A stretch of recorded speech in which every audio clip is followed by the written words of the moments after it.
Walang kapatawaran ang ginawa mo sa mga taga-baryo. Kaya humanda ka sa akin. Ipapalasap ko sa iyo ang kamandag ng rebeldeng mambabarang. Masakit man, pero kailangan na natin ang magbalik loob sa ating mga pamilya. Ayaw ko na ng karahasan. Ang paglabag sa batas kailanman ay hindi katanggap-tanggap kahit sa kabila pa ng magandang hangarin.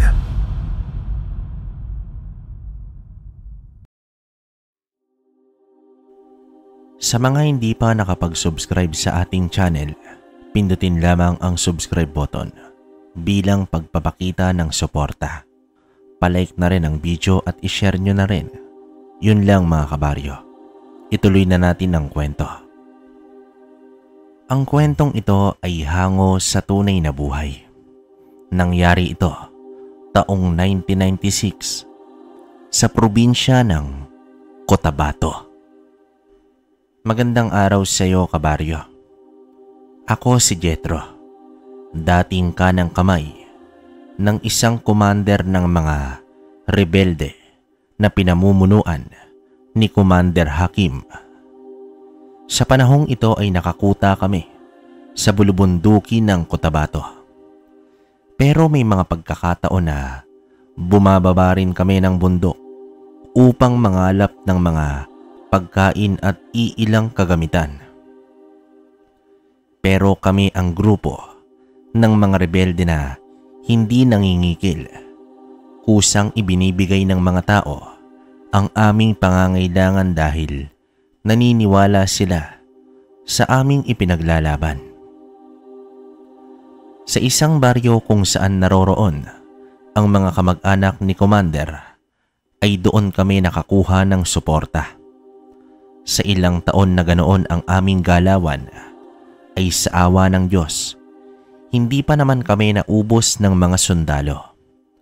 Pero minsan sa buhay namin ay nagkaroon kami ng kalaban na taliwas sa aming nakasanayan.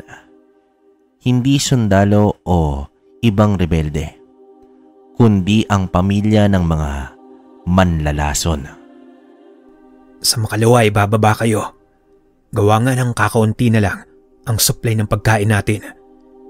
At saka Jetro, kailangan na rin natin ng karagdagang bala at kung maaari ay mga baril na din. Hindi na gumagana ng maayos ang karamihan sa mga baril natin.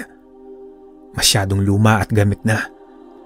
Magsama ka rin ng mga tauhan at alam mo na ang gagawin. Wika dito ni Commander. Opo, Commander. Ako na ang bahala. Siya nga pala, Commander. Maaari po ba akong dumalaw sa aking pamilya kahit saglit lang? Wika ko rito. Oo naman, pero limitadong oras lang. Alam mo naman ang sitwasyon natin. Balita ko may itinayong bagong kampo ng mga sundalo. Ilang kilometro lang ang layo sa bahay ninyo. Tugon dito ni Commander. Huwag kang mag-alala, Commander. Mag-iingat po ko. Tugon ko naman sa kanya. Nagsama ako ng 10 tauhan. Ang 5 sa kanila ay inatasan kong mangalap ng mga pagkain at ang iba ay isinama ko upang puntahan ang taong taga-supply sa amin ng mga baril. Nagawa namin iyon sa loob lang ng 1 araw. Doon kami tumuloy upang magpalipas ng gabi sa isang bahay na nasa baryo mismo. Alam namin na ligtas kami sa bahay na iyon dahil ilang taon na rin namin itong kaalyansa. Pagsapit ng gabi ay nagpaalam ako sa aking mga kasama para dumalaw sa aking mga magulang at kapatid. Sa panahong ito ay binata pa naman ako, kabaryo. Gawa nga sa pagiging rebelde ko ay tuwing gabi ko dumadalaw sa aking pamilya. Ni hindi nila alam kung kailan ako darating para na rin sa kanilang kaligtasan. Oh, Jetro, dali pasok. Ikaw lang ba mag-isa? Pagtatanong dito ng aking ama. Opo, itay. Kamusta po kayo dito? Tugon ko naman sa kanya. Ayos lang kami dito, anak. Ikaw, kamusta na? Mabuti at nakadalaw ka. Ayos lang naman ako dun sa bundok, tay. Kahit papaano nakakaraos din naman. Bakit pa kasi hindi ka nalang bumalik dito? Kailan ka pa mananatiling umiiwas sa mga otoridad? Hindi ka ba natatakot at napapagod sa ganoong gawain? Isang paa mo ay nasa hukay na. Alam nyo naman ang pinaglalaban namin, di ba tay? Para sa inyo rin naman itong ginagawa ko. Ano pa nga ba ang magagawa ko? Kada punta mo na lang dito ay palagi kitang kinukumbinsi na magbalik loob. Pero ganito lang din lagi na uuwi ang usapan. Basta ingatan mo ang sarili mo, anak. At isa pa, huwag kang pakampante. May malapit na kampo dito, baka maispatan ka. Alam ko na yon, tay. Huwag kang mag-alala, palagi naman akong nag-iingat eh. Nang gabing yon, kabaryo, ay muli kong naranasan ang makasama ang pamilya sa hapunan. Isang napakabihirang karanasan. Doon na rin ako nagpalipas ng gabi at hindi pa man sumikat ang araw ay nagpaalam na ako sa kanila. Agad ko nang pinuntahan ang mga kasamahan ko upang bumalik na kami ng bundok. Ganoon palagi ang aming nakagawian pero punong-puno ng pag-iingat. Isa sa aking gawain ay ang minsanang pagmamatyag sa pamilya ni Commander. Ginagawa ko ito 2 o 3 beses sa isang buwan. Depende na rin sa utos nito. Isang araw ay nag-utos siya upang matyagan ang kanyang pamilya sa baryo. Nalaman ko na may isang ibinurol dahil nalason daw ito. Hindi ko naman hinanapan pa ng detalye ang bagay na iyon dahil hindi naman yon gawain ng mga sundalo. Nang makabalik na ako sa kuta, ay nabanggit ko kay Commander ang tungkol sa biktima ng lason. Ito lang ang sasabihin mo. Wala man lang detalye kung paano nalason si Mang David. Pasensya na, Commander. Hindi na kasi ako nag-abala pa dahil labas naman to sa ating pinaglalaban. Baka nalason sa pagkain o sa halaman ang dahilan, Commander. Ano ka ba, Jethro? Para kang baguhan ah. Kahit ang pinakamaliit na detalye ay dapat alamin mo. Lahat ng mga nangyayari sa baryo ay dapat alamin mo, masama man o maganda. Kaya bumalik ka at alamin mo ang dahilan ng pagkalason. Pasensya ka na ulit, Commander. Sige, asahan nyo. Iuulat ko sa inyo ang buong detalye. Kahit gabi na, ay bumalik ako sa baryo. Nagsama ako ng 2 tauhan dahil balak naming makilamay. Mas konti ang bilang namin, mas ligtas sa paningin ng mga sundalo kung sakali man. Sa aking pakikipag-usap sa may bahay ni Mang David, ay kumpirmadong nalason nga ito. Pero malakas ang duda ng pamilya na nilason nga ang biktima. At ang pinakamalala ay para bang napagdiskitahan lang ito. Kilalang mabait at palakaibigan si Mang David kaya imposibleng may kagalit ito. Nakitaan rin ang senyales sa panlalason ang biktima bago ito namatay. Pero ang malaking katanungan ay kung sino ang may gawa ng panlalason. Nang makakuha na ako ng sapat na impormasyon, ay bumalik na rin kami ng kampo. Halos inumaga na kami nang makarating. Kahit antok na antok pa ako, ay wala akong magawa kundi makinig sa pulong ni Commander. Matapos naman ito, ay kinausap niya ako ng masinsinan. Nais niyang alamin kung sino ang nanlason kay Mang David. Isang misyon na unang beses kong ginawa. Siyempre wala akong karapatan na tumanggi sa utos ng Commander.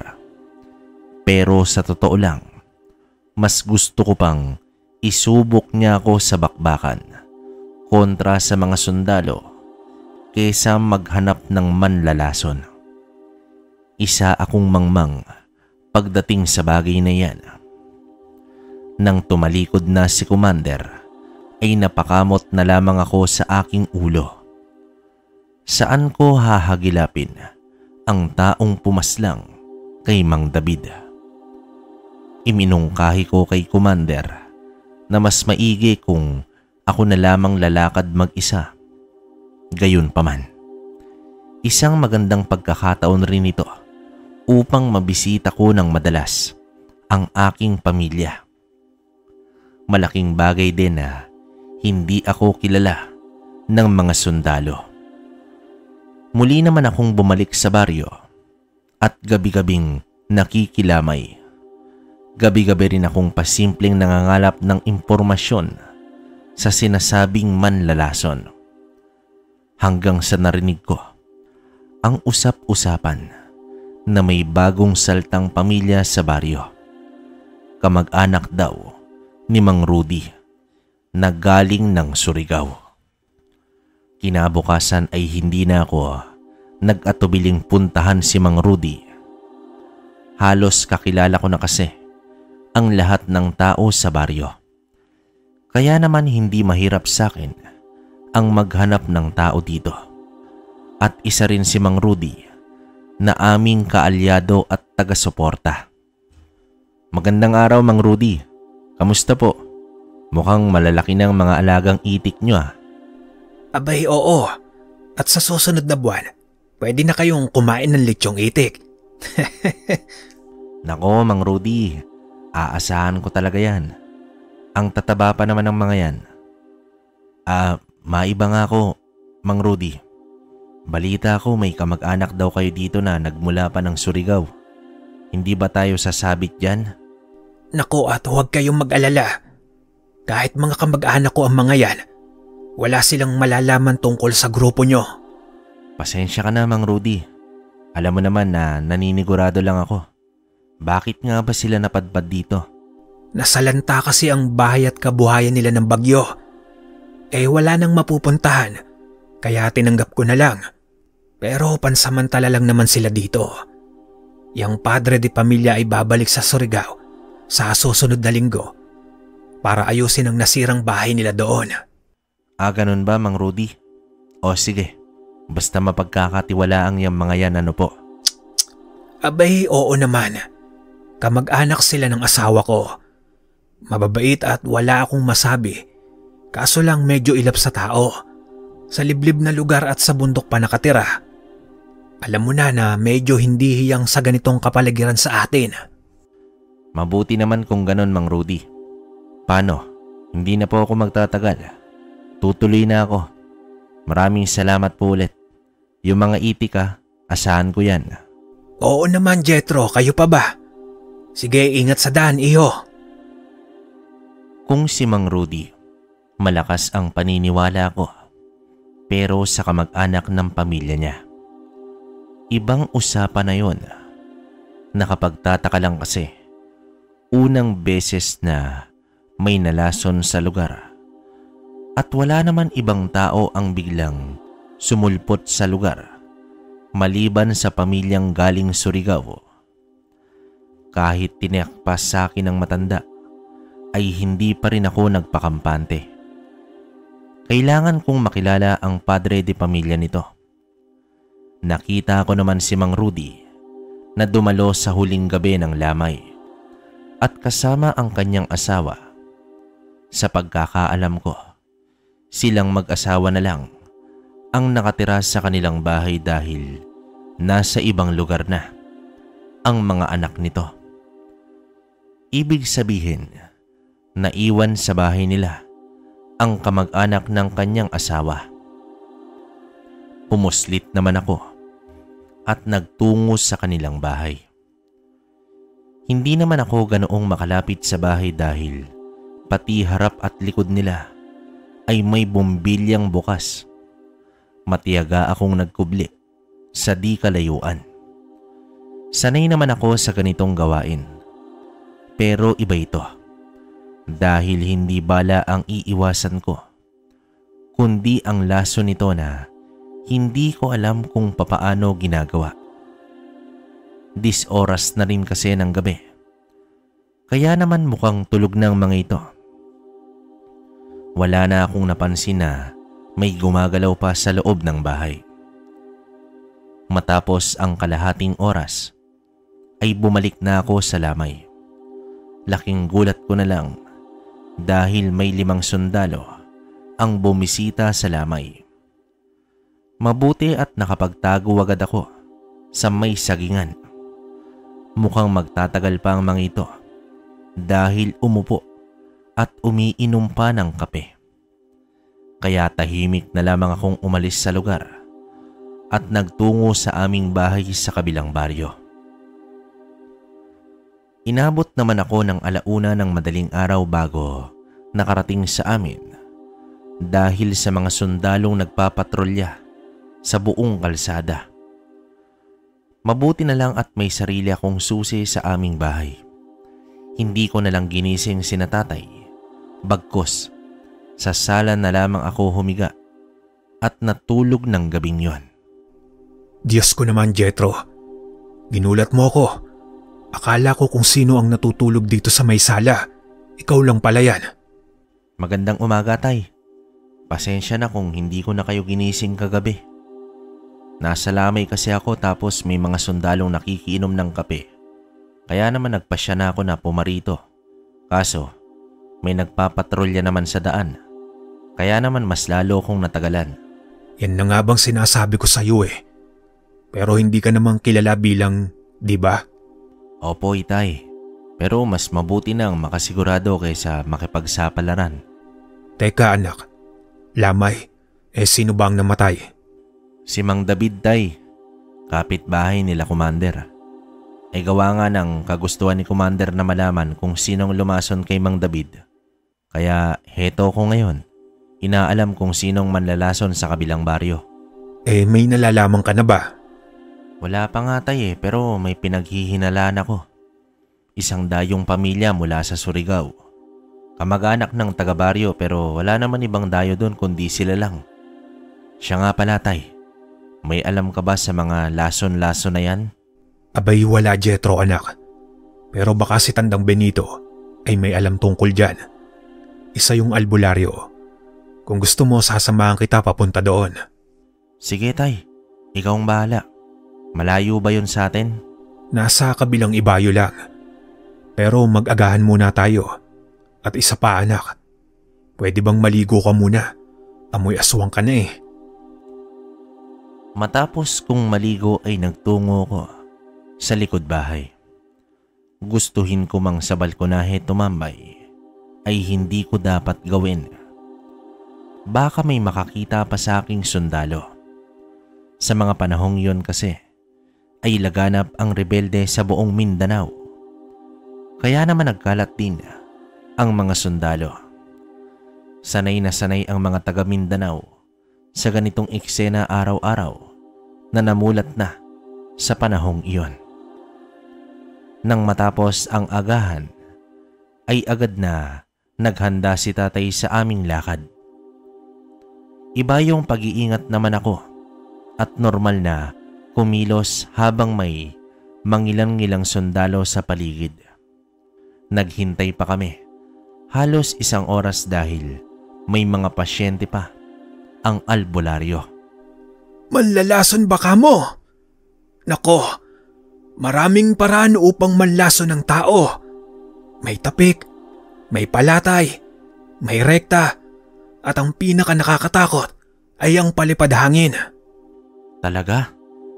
Ano po bang ibig sabihin ng mga yon, Tandang Benito?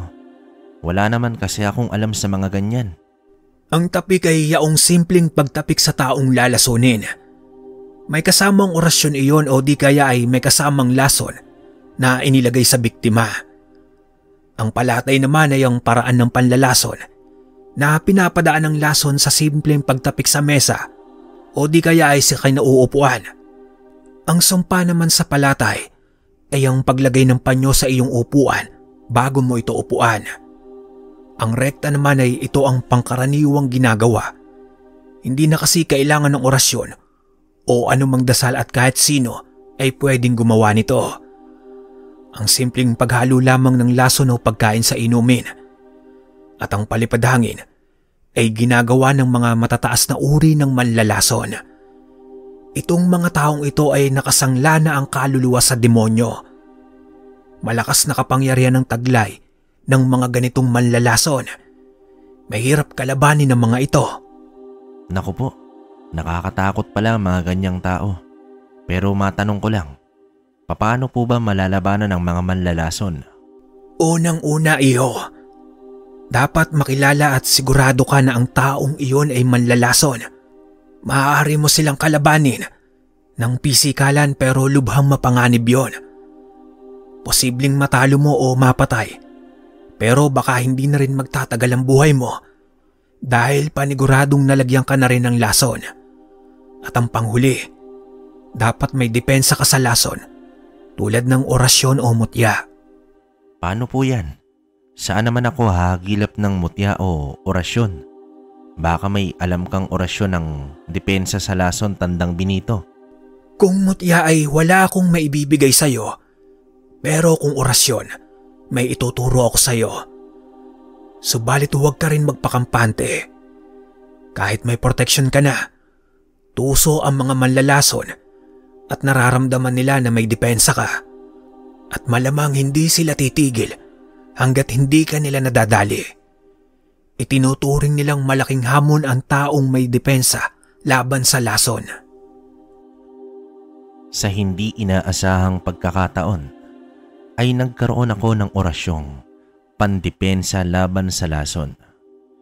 Pinaalalahanan naman ako ng albularyo na depensa iyon at hindi gamot sa lason.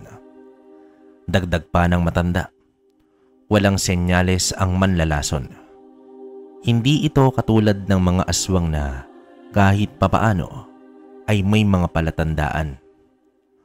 Base naman sa impormasyon na aking nakalap ay kinakailangan ko ang matinding pag-iingat at nakaisip na rin ako ng paraan kung papaano malalaman na isang manlalason nga ang nakatira sa bahay ni Mang Rudy.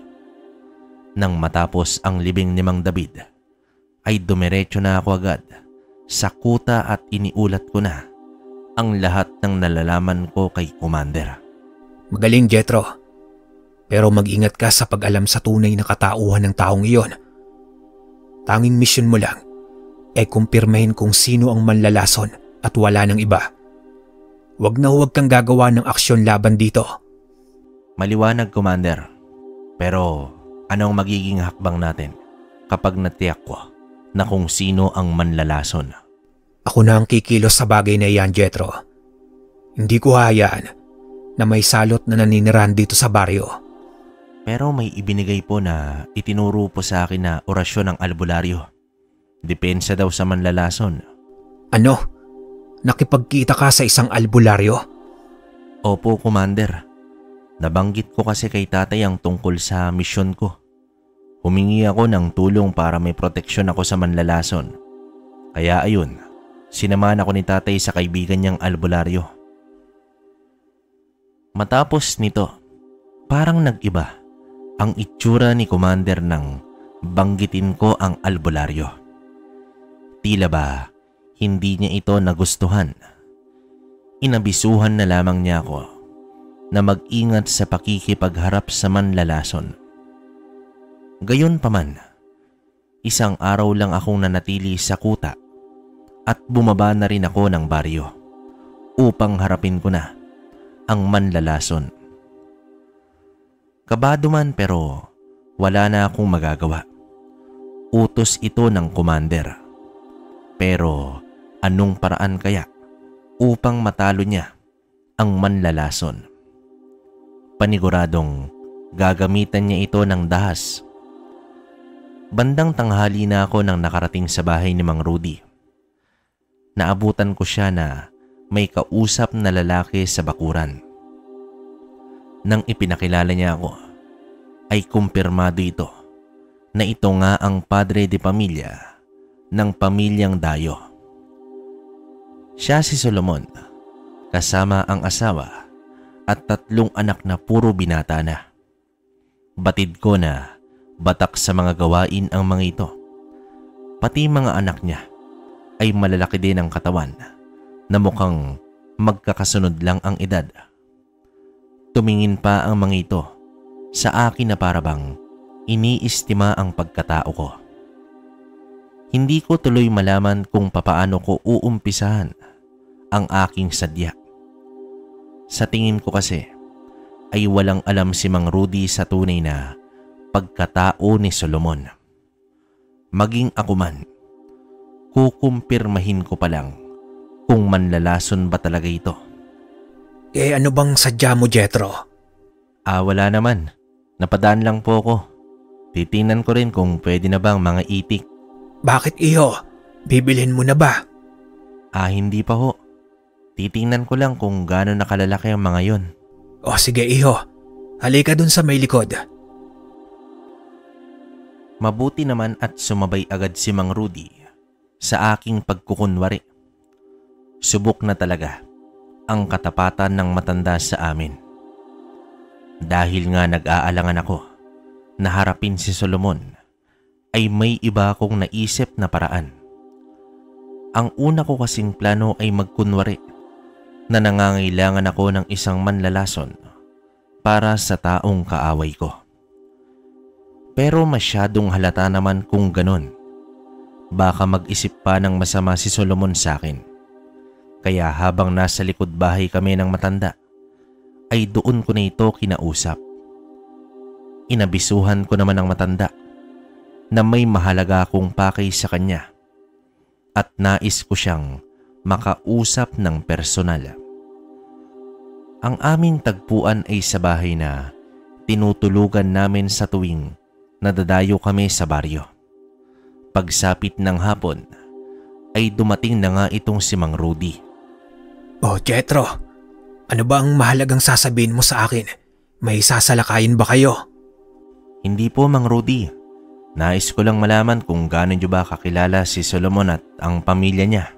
Bukod sa pagiging magsasaka at pamilya sila ng asawa ko, ay wala na. Huwag niyo sanang mamasamain. Pero dediretsuhin na kita, Mang Rudy. Utos din kasi to ni Commander eh. May hinala kasi ako na may kinalaman si Solomon sa nangyari kay Mang David. Wala bang nabanggit ang asawa mo na baka may ibang karunungan itong si Solomon? Sinasabi mo ba sa akin, Jethro, na isang manlalason si Solomon? Sino pa ba ang dayo sa baryong ito, Mang Rudy? Kaibigan ng lahat si Mang David dito. Kaya naman imposibleng may gagawa sa kanya ng masama. At ito ang unang kaso ng panlalason sa ating baryo. Oo nga no. Pero wala naman akong napapansing kakaiba sa kanila. Maliban sa pagiging mailap sa tao. Pero kung iyon ang hinala, hayaan mo at mamanmanan ko rin sila. Pero paano kapag napatunayan natin na manlalason nga sila? Ayon kay Commander, hindi niya daw palalampasin ang pangyayaring ito. Nako Diyos ko, baka madamay kami kung sakali. Huwag po kayong mag-alala, Mang Rudy. Hindi naman po namin kayo ipapahamak. Isang hapon ay dumaan ako sa karinderya. Nakita kong nakaupo at kumakain doon itong si Solomon. Bale 4 sila sa iisang mesa. Hindi naman niya yon mga anak. Bibili lang sana ako ng ulam para dadalhin sa aming bahay. Umorder na lamang ako para doon na kumain upang maobserbahan ko din ang lalaki. Mukha namang hindi niya ako napansin dahil panay tingin niya sa mga kasama sa mesa. Ang dalawa doon ay kakilala ko pa. Panay sulyap din ako kay Solomon. Baka may gagawing kakaiba. Maya-maya pa ay tumayo na ito. Uminom ng tubig at lumabas na. Pilit kong inisip kung may ginawa ba itong kakaiba pero wala naman akong nakita. Nasipat ko itong naglakad at mukhang uuwi na. Pero bakit naman sa karinderya pa siya kumain? Paano na lang sa kanyang bahay at ang mga kasama niya? Inoobserbahan ko din ang 3 kalalakihan. Normal naman itong kumakain at nagkwekwentuhan pa. Kinabukasan sa pagbalik ko sa baryo, ay nabalitaan ko na lang na isinugod sa ospital si Enrico. Isa ito sa 3 kalalakihan na nakasama ni Solomon sa mesa kahapon. Ayon sa balita, kagabi pa raw humihilab ang tiyan nito. Hanggang sa pagsapit ng umaga ay sumisigaw na ito sa sobrang pananakit ng sikmura. Nagsusuka rin daw ito pero buo-buo pa ang gulay at karne. Nakakapagtakang hindi natunaw ang kinain nito sa magdamag. Mukhang alam ko na ang nangyari dito. Agad akong nagtungo sa bahay ni Mang Rudy. Naabutan ko itong nagpapatuka ng mga alagang itik niya. Sinipat ko naman ang kanyang bahay dahil mukhang tulog pa itong si Solomon. Pasimple ko lang siyang inabisuhan na magpunta sa bahay na aming tagpuan. Bakit na naman, Jethro? Hindi nyo ba nabalitaan? Sinugod si Enrico sa ospital. Yung anak ni Aling Imelda. Alam mo ba na nakita ko siya? Nakasabay niya sa mesa dun sa karinderya na kumakain itong si Solomon. Labis daw ang pananakit ng tiyan at sumusuka ng mga bubo pang pagkain. Nako, Diyos ko. Posibleng manlalason nga si Solomon. Kung siya man ang may kagagawa nito, dapat na siyang pigilan. Pero paano, Jethro? Mas mabuting wag muna kayong gumawa ng kahit anong akbang, Mang Rudy.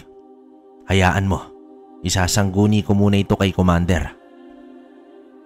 Sa mismong araw na iyon, ay bumalik na ako sa kuta.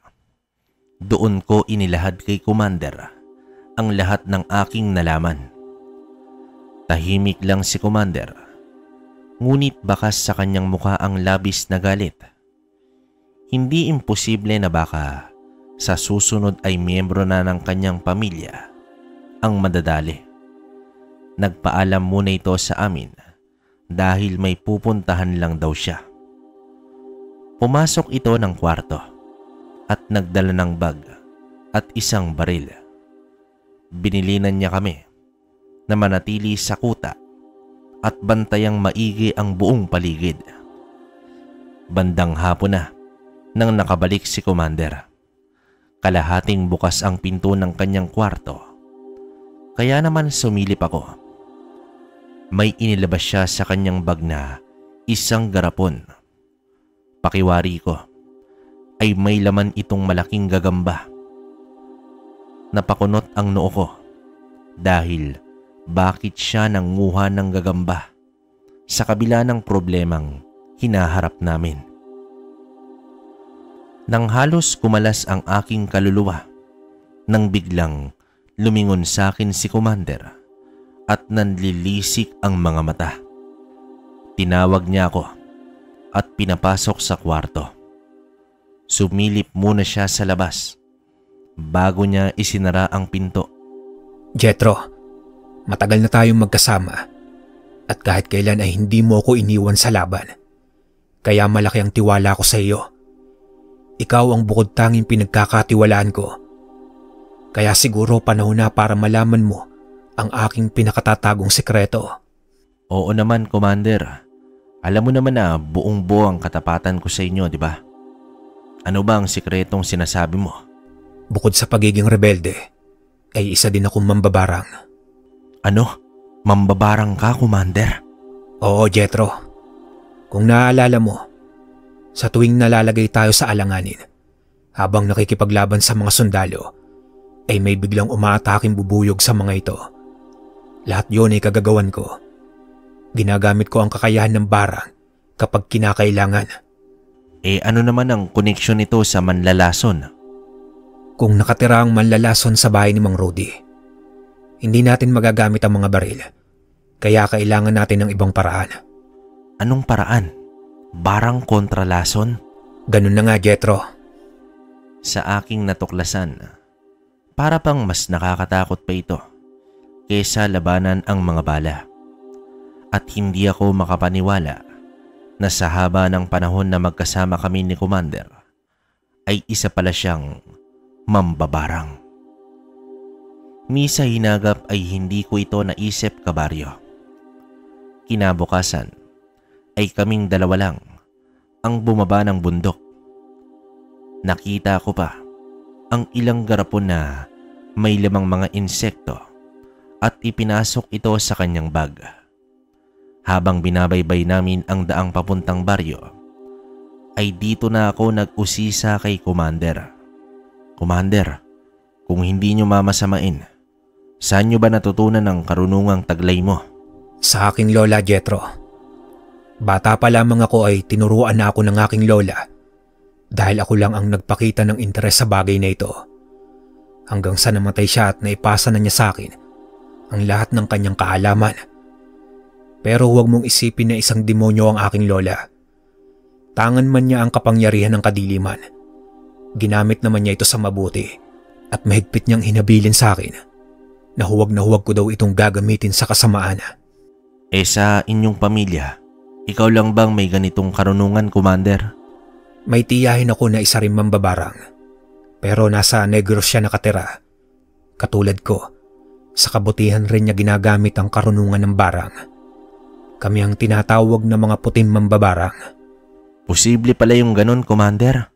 Oo, Jethro. Kahit nga mga aswang, ay hindi lahat ay masasama ang ginagawa.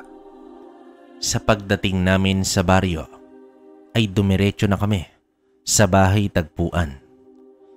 Inutusan ako ni Commander na abisuhan si Mang Rudy na umalis na muna sa kanilang bahay at isama ang kanyang asawa. Samantala, sa aking pagdating sa bahay ni Mang Rudy, ay si Solomon ang humarap sa akin. Wala dito ang matanda. Bakit ka ba pabalik-balik dito? Ano ba ang kailangan mo? Bibilhin ko na sana ang mga itik eh. Sige Mang Solomon, babalik na lang ako. Hindi na ako nagtagal dahil hindi ko nausal ang orasyong depensa sa lason. Nagmadali na rin akong umalis. Baka matulad ako kay Enrico. Sa aking paglalakad pabalik ay may nakasalubong akong kakilala. Natanong ko sa kanya kung nakalabas na ba ng ospital si Enrico. Subalit malungkot na ibinalita sa akin na hindi kinaya ni Enrico ang labis na pananakit ng tiyan at pagsusuka. Binawian ito ng buhay sa ospital. Sa aking pagdating sa bahay tagpuan, ay inilahad ko lahat kay Commander. Ang nangyari naman kay Enrico. Napasuntok na lamang siya sa dingding ng bahay. 2 na ang nabiktima ng lason sa baryo. Hayop naman lalason na yan. Humanda siya sa akin. Paano yan, Commander? Nasa bahay pa yata ang asawa ni Mang Rudy. Hanapin mo ang matanda at sabihin mo na umalis muna sila ng kanyang asawa sa bahay nila. Gayunpaman, hinanap ko ang matanda sa buong lugar. Natagpuan ko ito sa palengke. Agad ko naman itong inabisuhan sa dapat gawin. Pero mahigpit kong ibinilin na huwag magpapalata kay Solomon. Inabangan ko ang mag-asawang matanda sa kalsada at dinala ko muna sila sa aming bahay na nasa kabilang baryo. Matapos nito ay bumalik na ako agad sa tagpuan, ngunit nakasalubong ko sa daan ang 2 sa mga anak ni Solomon. Tahimik kong inusal ang orasyon. Hindi ko naman alam kung gagana na ba ito. Posibleng manlalason din ang mga anak ni Solomon. Kung sa pisikalan lang ang laban, ay kakayanin ko ang 2. Pero iba na kung may lason. Magandang hapon sa inyo. Nakabalik na ba si Mang Rudy? Bibili na sana ako ng mga itik eh. Oo, dumating na. Kaya lang umalis din agad eh. Papauwi na kami. Bakit di ka na lang sumama sa amin? Hindi na. May bibilin pa kasi ako sa palengke. Sige, pupuntahan ko na lang mamaya. Kung makatingin sa akin ang 2, ay para bang tumatagos sa aking kaluluwa. Mabuti at sanay ako sa mga pagdadailan.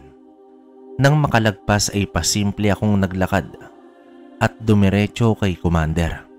Sa gabi namin binalak na sugurin ang bahay ni Mang Rudy. Inihanda ko na ang baril at sapat na mga bala. Ganon din si Commander. Bandang 9:00 ng gabi ay maingat kaming nagtungo sa bahay ng matanda. Dumistansya kami dahil napakaliwanag ng paligid ng bahay. Nasipat namin ang mag-ama na nag-iinuman sa balkonahe ng bahay. Commander, paano kung hindi pala silang manlalason?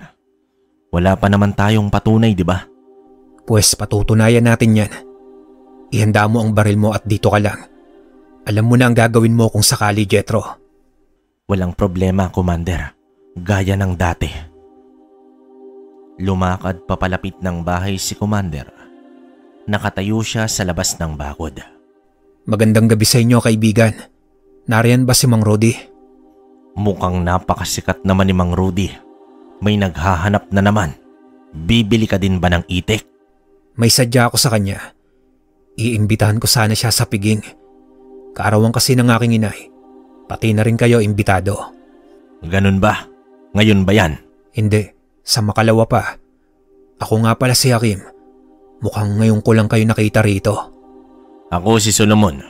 Pumasok ka na muna nang makasali ka sa aming inuman. Mga anak ko nga pala. Sina Rigor, Ismael at Ben. Salamat na lang, Solomon.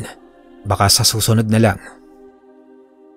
Habang nakikipag-usap si Commander kay Solomon, ay napansin ko na may hinugot ito sa likurang bulsa. Nakita ko na nagpakawala ng insekto itong si Commander. Hindi ko naman mawari kung bubuyog ba ito o salagubang. Nang lumakad na papalayo ng bahay si Commander, ay nagkubli pa rin kami sa dilim. Bumalik naman sa balkonahe itong si Solomon at muling nakikipag-inuman sa mga anak. Makalipas ang ilang minuto, ay nagkagulo ang mag-aama. Ano yan? Barang! Umiwas kayo sa insektong yan! Patakbo namang nagtungo si Solomon sa bakuran at galit na galit ang itsura. Hanggang sa nag-usal ito at ibinato sa hangin ang bagay na hindi ko nakikita. Humanda ka, Jethro. Palipad hangin ang ginagawa niya. Agad ko namang inusal ang orasyon habang ibinuka sa ere ni Commander ang kamay at nag-usal din. Ilang saglit ba ay lumabas ang 3 anak nito at magkasunod na tumakbo patungo sa aming direksyon. Hinintay muna namin na makalagpas at makalayo ang mga ito. Muling lumabas si Commander at hinarap itong si Solomon habang ako ay nakakubli pa rin bilang responde ng Commander. Sabi ko na nga ba, iba ang pakiramdam ko sa'yo. Isa kang mambabarang. Kumpirmado, ikaw nga ang manlalason sa baryong ito. Eh ano naman ngayon? Gusto mo, ikaw ang pangatlo. Demonyo ka, Solomon. Pareho lang tayo, Hakim. Bakit hindi tayo magtulungan para pagharian ang baryong ito? Huwag mo akong itulad sa'yo, hayop ka. Agad pumasok ng bakod si Commander. Akmang mag-uusal ulit itong si Solomon, ngunit mabilis itong sinuntok ni Commander. Nagtagisan ng lakas ang dalawa. Halos pantay lang ang laban. Hanggang sa nakarinig ako ng mga nagtatakbuhan. Nasipat ko ang mga anak ni Solomon na paparating na. Nang makalagpas na ito sa akin ay agad ko nang binaril ang nasa uli. Bagsak agad si Ben. Akmang lalapitan pa ito ng mga kapatid ay inundayan ko na sila ng mga bala. Natamaan ko sa balikat si Ismael habang mabilis namang nakailag itong si Rigor. Tumakbo na rin ang dalawa papasok ng bahay. Sumugod na rin ako dahil tiyak na pagtutulungan nila itong si Commander. Dahil sa mga putok ng baril ay sumigaw na ako at pinatakas si Commander habang walang habas kong pinagbabaril ang mag-aama na agad tumakbo patungo sa likod bahay. Tumakas na rin kami ni Commander dahil tiyak na alarma na ang mga sundalo. Ibang direksyon ang tinahak namin papunta sa bahay tagpuan. Naghintay muna kami ng ilang minuto upang matiyak na walang sundalo sa paligid. Kumpiyansa naman kami na hindi kami ilalaglag ng mga taga-baryo. Paano to, Commander? Hindi natin napaslang ang mga yon. Pero yung isa na puruhan ko. Tiyak isusumbong tayo ng mga yon at tayo pa ang palalabasin na masama. Ano ngang gagawin natin ngayon, Commander? Kailangan natin mabigyan ng babala si Mang Rudy upang hindi na muna ito bumalik sa bahay nila. Hindi pa man sumisikat ang araw, ay may inutusan na ako na mag-abot ng mensahe kay Mang Rudy. Habang kami naman ni Commander ay umusad na pabalik ng kuta. Nagpalamig muna kami ng ilang araw sa kuta, pero sa pamamagitan ng aming mga kaalyado sa baryo ay nalalaman namin ang mga pangyayari doon. Itinago muna namin sina Mang Rudy sa poder ng aking pamilya at sa loob ng ilang araw ay may mga sundalong nakabantay sa bahay kung saan naroroon ang pamilya ni Solomon. Sila pa ang nakakuha ng proteksyon mula sa mga otoridad. Makalipas ang ilang linggo, ay tumigil na rin ang mga sundalo. Nabalitaan din namin na nakaligtas pala itong si Ben. Sadyang matagal mamatay ang masamang damo. Gayunpaman, pinagplanuhan naming mabuti ang pagsalakay sa pamilya ng manlalason. Sa mga oras na iyon, ay desidido na si Commander na giyerahin at tadtarin ng bala ang mga demonyo. Naturingan tayong mga rebelde. Kahit tayo pa ang naging masama sa pangyayaring ito, ibibigay pa rin natin ang kaparusahan sa mga manlalason. Humanda kayong lahat, gugulatin natin sila. Tulad ng dati, Commander, rebelde man tayo, pero alam natin ang ating layunin, ang ipagtanggol ang mga naaapi. Mabuhay si Commander Hakim! Mabuhay! Mula naman sa aming mga kaalyado. Nalaman namin na naroroon pa rin ang pamilya ni Solomon. Ang titigas talaga ng mga pagmumuka. Pero mas mabuti yun upang hindi na kami mahirapang hanapin ang mga kalaban. Sa isang mapayapang gabi, umusad na ang mga rebelde. Nasa 10 ang aming bilang, kargada ng mga baril para sa digmaan.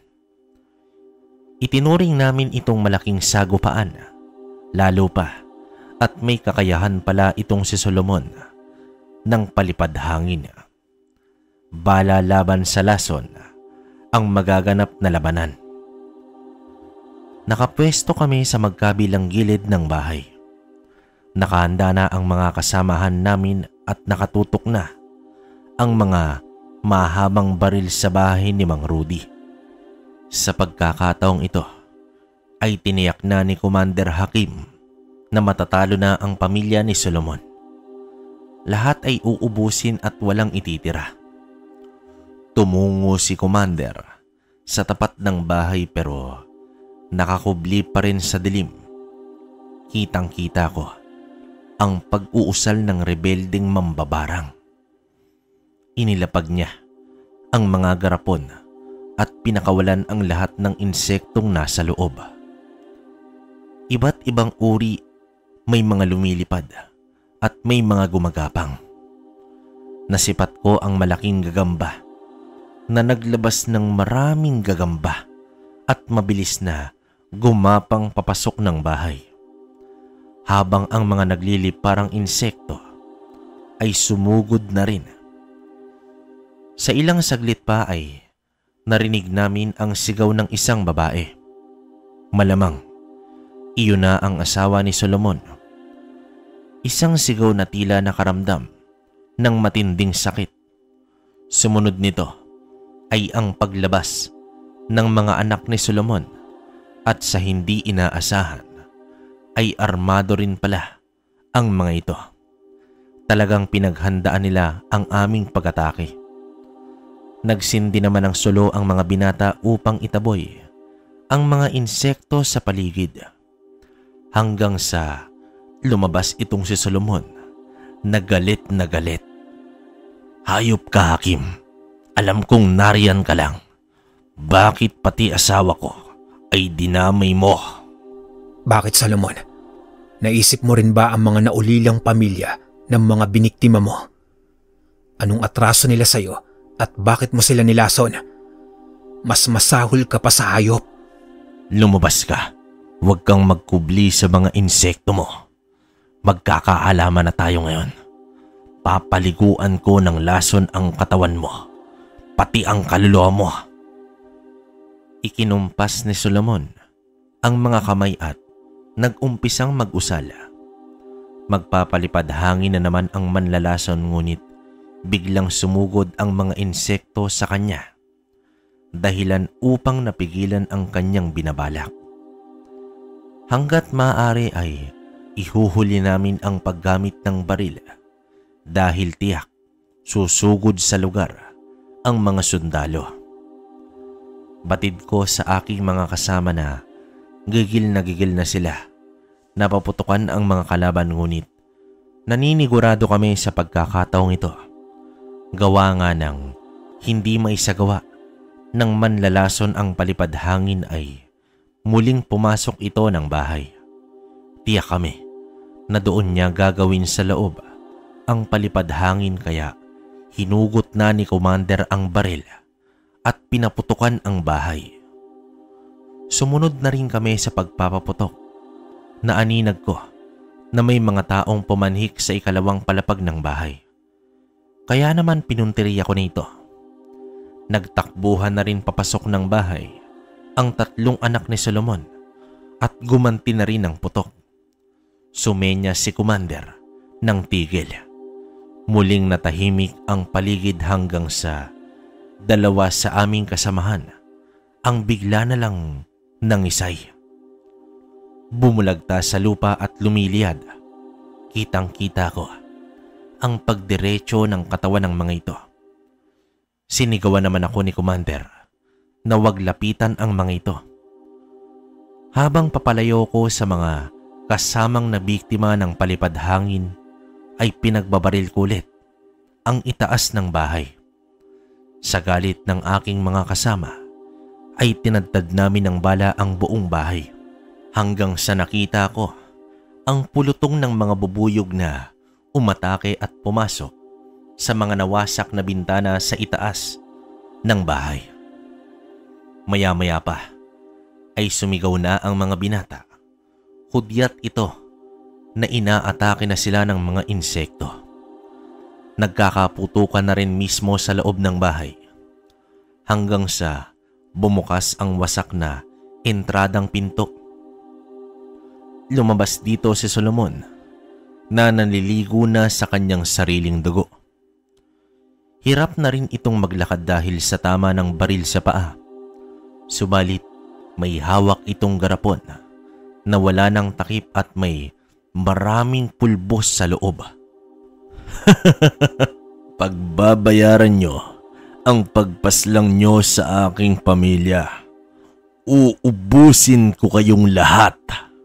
Sa pag-apak ni Solomon, sa bakuran ay inihagis niya sa paligid ang laman ng garapon. Lason yan, umatras kayo. Matapos ang pagsigaw ni Commander, ay tinadtad niya na ng bala ang katawan ni Solomon.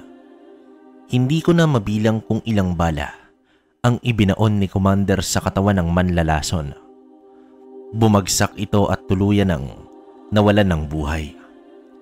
Habang kami ay tumakbo na sa malayo dahil nagkalat na ang lason sa buong paligid. Nang masiguro ang kamatayan ni Solomon, ay naglakad na patungo sa amin itong si Commander. Ngunit sa hindi inaasahang pangyayari, isang putok ang umalingaw-ngaw. Tumama ito mismo sa dibdib ni Commander. Base sa putok nito, ay tiyak ako na isang malakas na uri ng baril ang dumali kay Commander. Hanggang sa nakita ko ang mga sundalong papasugod na sa amin. Habang nakaluhod pa itong si Commander, ay sinundan pa ito ng maraming putok at natadtad ng bala ang katawan nito. Tila ba tumigil ang aking mundo nang makita ko si Commander na pinagbabaril ng mga sundalo. Ibinaba ko ang isang tuhod ko sa lupa at pinagbabaril ko ang mga sundalo. Hinawakan ang aking balikat ng isa sa mga kasama kong natira at sinabihan akong tumakas na. Agad naman akong tumayo nun, kabaryo, at dito nagsipagtakbuhan na kami. Isa-isang bumagsak ang mga kasama ko hanggang sa 2 na lang kaming natira. Pinilit namin na makalayo sa lugar sa pamamagitan sa pagkubli sa dilim. Hindi ko naman maiwasan ang maiyak dahil sa sinapit ni Commander. Wala naman siyang ibang hangad kundi bigyan ng hustisya ang nabiktima ni Solomon. Sa gabing yon, kabaryo, ay nakaligtas kaming 2 ng aking kasama. Nagtapos ang buhay ng manlalason, ngunit nagwakas din ang buhay ni Commander Hakim. Napagkasunduan namin na maghiwalay ng landas. Sinabi ko naman sa aking kasama na tumakas na siya at magpakalayo-layo na. Bilang kanang kamay ng Commander, obligasyon ko na ipaalam sa mga natitira naming kasama sa bundok ang nangyari. Umakyat ako sa puno at doon ako nagpalipas ng gabi. Nasipat ko rin ang mga sundalo na sumuot sa masukal na gubat upang hanapin kami. Itinutok ko ang baril sa kanila, pero hindi ko ito maaaring iputok dahil wala akong laban sa dami nila. Tanging panggigigil na lamang ang aking nagawa ng mga sandaling yon, kabaryo. Nang sumikat naman ang araw, ay agad na nagtungo ako sa aming kuta. Humarap ako sa kanila. Umiyak at napaluhod na lamang sa lupa. Nagmadali din naman silang lumapit sa akin. Inilahad ko sa mga kasamahang rebelde ang nangyari at walang ibang nais ang mga ito, kundi ang ipaghigante si Commander. Dala na rin sa aking emosyon, ay nagpasya ko na lusubin ang kampo ng mga sundalo. Sa pagkakataong iyon, ako na ang namuno sa aming grupo. Pinulong ko sila ng gusto para sa isa na namang digmaan kontra sa mga sundalo. Kinagabihan, sa mismong araw na iyon, ay tahimik naming sinugod ang kampo ng mga sundalo. Nasa 20 lamang kami pero lahat ay determinadong ialay ang buhay para kay Commander. Ang kinatatayuan ng kampo ay nasa tabi ito ng kalsada. Walang mga kabahayan sa paligid at may isang burol sa tapat nito. Dinala na namin ang lahat ng armas, pati ang mga pampasabog. 11:00 ng gabi, kabaryo. 5 magkakasunod na granada ang inihagis namin sa loob mismo ng kampo. Hindi pa kami nakontento. Inubos pa namin ang natitirang 5 pang granada. Nagpulasan ang mga sundalo at hindi malaman kung sino ang pupunteryahin at kung nasang direksyon. Sumabog naman ang mga nakatayong kubo at naglika ito ng malaking sunog. Nagkalat na rin ang mga bangkay ng sundalo sa buong paligid. Matapos nito, ay pinagbabaril na namin ang sino mang makitang gumagalaw. Hindi man namin naubos ang mga sundalo, pero sapat nito upang maipaghiganti namin ang aming commander. Mahigpit ko kasing ipinagpautos na wala nang mamamatay sa amin kahit isa. Bumalik kami ng kuta at pinulong ko sila na itigil na namin ang gawain habang may pagkakataon pa kaming mabuhay. Dahil alam namin na sandamakmak na sundalo ang susugod sa matapos ng aming ginawa sa kampo. Bumalik ako noon sa piling ng pamilya ko, kabaryo. Kinupkop namin si Mang Rudy at ang asawa nito. Pansamantala dahil aalis na sila sa lugar at magtutungo na sa kanilang anak. Alam kong hindi madali sa'yo ang mga nangyari. Pero nagpapasalamat ako, anak, dahil bumalik ka na sa piling namin. Nung nakita ko kung paano namatay si Commander Hakim, doon ko napagtanto na kahit ibuhos pa namin ang aming buhay, ay wala pa ring patutunguhan ang mga pinaglalaban namin. Yan ang malungkot na katotohanan, anak.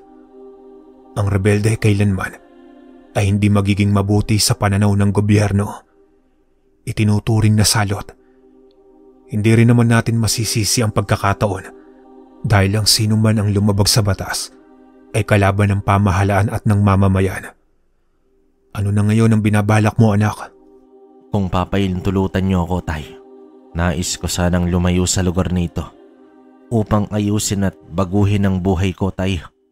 Oo naman, anak. Para na rin kahit papano ay mabawasan ang sakit na iyong nararamdaman nang dahil sa mga pangyayari sa lugar na ito. Kabaryo, ilang taon din akong nanatili sa ibang lugar. Sa Cebu ako nagtungo. Dito ko na rin nakilala ang aking napangasawa. Bumuo ako ng pamilya at nagkaroon ng 2 anak. Tiniis ko ang mga taon na malayo sa aking mga magulang. Isang araw ay muli akong bumalik sa aking pamilya. Bitbit ang sarili kong pamilya. Tuwang-tuwa naman ang mga magulang ko at ang kapatid ko nang masilayan nila ang aking mga anak. Malaki na rin ang pagbabago sa lugar. Wala nang mga sundalo na pakalat-kalat kung saan. Ayon kay tatay, may mga rebelde pa rin sa lugar ngunit hindi na kagaya ng dati. Bumaba na rin ang insidente ng labanan sa pagitan ng mga sundalo at rebelde. Pinuntahan ko naman ang baryo ni Commander Hakim. Pinilit kong ikubli ang pagkakakilanlan. Habang naglalakad, ay natanaw ko ang bahay ni Commander. Mukhang maayos naman ang kalagayan ng kanyang pamilya. Nanatili lang din ako sa di kalayuan habang nakatanaw sa dati naming bahay tagpuan at naroroon pa rin ang may-ari nito na si Mang Pedring. Lumakad pa ako hanggang makarating ako sa malawak na palayan. Mula doon, kabaryo, ay natanaw ko ang bundok kung saan ay minsan kong naging tahanan. Habang nakatanaw sa bundok, ay iniisip ko kung ano na kaya ang buhay ngayon ng mga dati kong kasama.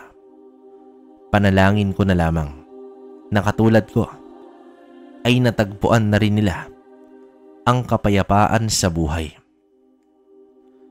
Pero kahit ilang taon pa, kabaryo, ang lumipas, hinding-hindi mawawala sa aking alaala ni Commander Hakim at ang pamilyang Dayo ng Cotabato. Ang kwentong ito ay nagpapaalala sa atin sa kahalagahan ng buhay. May mga desisyon na tayo na magsasadlak sa atin sa kapamakan. Mga pangyayaring hindi inaasahan. May mga kaibigan na darating at lilisan. At kahit maganda pa ang ating hangarin, kung ito naman ay ang paglalagay ng batas sa ating mga kamay, ay magdudulot lang sa atin ito sa kapahamakan. Mga kabaryo, hanggang dito na lang ang kwento. ni Jethro. Maraming salamat at sana may natutunan kayong aral sa kwentong inilahad natin ngayon. Muli, ako to, si Kwentong Baryo.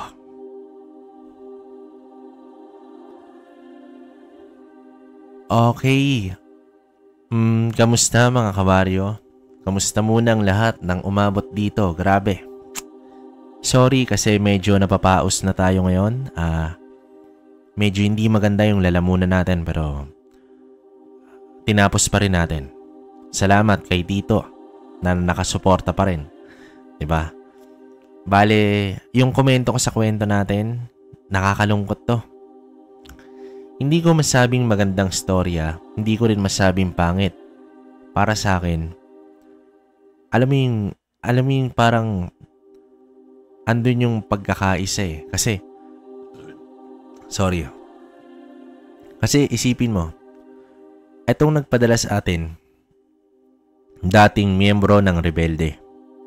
Hindi niya na lang binigay yung pangalan kasi hanggang ngayon nakatatag pa yung binuo nilang grupo, kaya lang iba na raw yung may hawak. Kumaga, parang iba na yung namumuno kasi nga nagbago ng buhay itong si Jethro. Diba? Namatay na rin itong si Commander Hakim. So, yun yung parang pangit na part. Kasi wala naman ibang ginawa tong si Commander Hakim. Ang gusto niya, pagbayaran ng manlalason yung ginawang pagpatay sa dalawa. Kay Mang David saka kay Enrico. Ang hindi ko lang magets dito, bakit ginawa to ni Solomon, di ba? Kasi ultimo tong si Mang Rudy, nag-iingat dahil kahit kumbaga, asawa ng anak niya tong si Solomon, hindi ko alam kung bakit siya natatakot dito. Siguro, grabe ang tindi na itong lalaking to. Tapos galing pa ng Surigao. Hindi ko rin alam kung anong uri ng lason pero dun sa unang part, binanggit lahat ng gamit. Kaya, kumbaga, parang all-in-one tong si Solomon sa panglalason. Napakalakas. Alam nyo naman na marami na tayong nabasang kwento ng lason dito pero hindi ganito na sobrang ultimo lahat eh.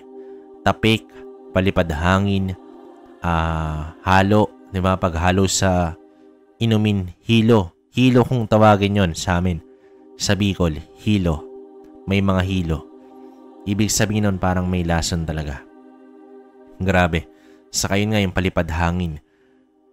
Hindi ko lang alam kung gaano katinding aral yung kailangan mo ron para magawa mo yung ganun. Pwede siguro kung tigal po. Pero isipin mo kaliwa to, manlalason.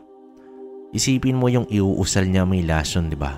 Yun yung parang nakaka-curious isipin kung paano ginawa yon. Kasi maniniwala ako kung ang ginawa nito parang tigal po style pero ibang lason to eh. Hindi rin pinangalanan. Kumbaga palipad hangin lang. Ang daming palipad hangin kabaryo. Yung tigal pong tinatawag, palipad hangin yon para sa hindi nakakalam. Kaya pag nakikita nyo parang may nagsasalita sa harap nyo, tapos yung salita niya medyo pahangin, padura. May tendency yun, 80% na merong alam yun sa ganun. Lalo na kapag may dura. Iba namang aspeto ang dura. Hindi ko lang alam masyado kasi yun din ang iniintay kong kwento eh. Kaya lang wala pa tayong nababasa ngayon. Medyo malalim to lalo na kung dura. Kasi nga, parang may sumpa to eh. Hindi ko alam kung sumpa yung pinaka-eksaktong term sa ganun. Pagpasensyaan nyo na kung may nakakaalam dyan na mali ako. Pero hindi ko sure kung yun yung eksaktong term. Pero ang alam ko, basta dura, laway, may halong sumpa yan. Yun ang pagkakaalam ko. Hindi ko naman sinabing perfecto tayo. Pero yun ang base na rin sa mga nakakausap ko na mga alam nyo na. So yun. Sa Kantindeno, grabe. Nagpapasalamat lang ako kay Jethro kasi na-share niya yung, sabi niya nga nung una, kabaryo, sa tingin mo ba okay lang? Kasi sabi niya, kabaryo, pwede mo basahin muna yung story ko pero wag mo muna i-ere. Sabi niya. Sabi ko, sige, okay lang naman. Sabi niya kasi medyo, alam mo naman siya ngayon, against ang tao sa ganito. Pero gusto ko lang i-share to kasi may kapupulutang aral to. Saka hindi ko makakalimutan to sa buong buhay ko. At yun, sabi ko sige, basahin ko muna. Yun nga, alam niya naman, pagdating sa rebelde at sundalo, medyo 50-50 yan. Ayoko ring tumimbang sa dalawang yan. Kung sabi ko, okay, maganda, habi ko, pwede nating basahin. Hayaan natin yung tao magkomento. Basta ako, binasa ko lang. Walang labis, walang kulang kung ano yung nakalagay sa pinadala ni Jethro. Yun lang. Ang dinadagdag ko lang dito yung komento. So, yun. Paano mga kabaryo, kayo nang bahala magkomento. Hanggang dito na lang muna yung kwento natin. Tapos yung shoutout ko, bukas upload tayo. Nga pala, pasupport ng kwento ni Kabaryo sa Kwentong Kalakbay. At ito, Kwentong Baryo. Alam nyo naman, kami ni Tito Pro yung magkasama. So, peace out. Salamat sa umabot dito. Mag-iingat kayong lahat hanggang sa susunod na kwento.